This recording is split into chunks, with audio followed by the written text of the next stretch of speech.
Has the Holy Spirit ever sent you into the desert, into the wilderness? Have you ever been in a place where you feel like God isn't there? He's not listening. There are temptations, there are challenges, they're all piling in on top of each other. And even when we're quiet before him, we still can't hear that small, soft voice. On the first Sunday of Lent, we have the gospel story of Jesus being sent into the desert to be tested by Satan. Imagine how Jesus may have been feeling. He's aware of a mission that the Father has given him, but he may not know exactly what that mission was to be.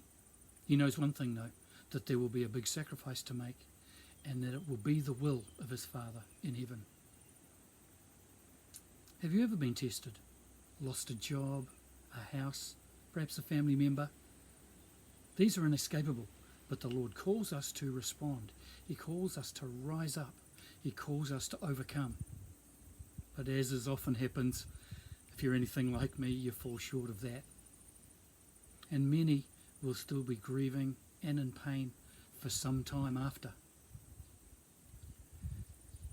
In this we share with Jesus, who himself was tested and who had to rise to that test. Because Jesus overcame, so we can overcome, because the Lord makes that promise to us.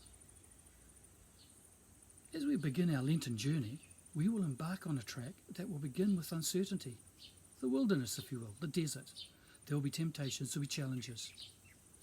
And we will move over the next weeks, and those challenges and those changes will form change or form transformation in us as we move on. As Jesus takes on his journey of sacrifice, so we will take on the journey of sacrifice with him.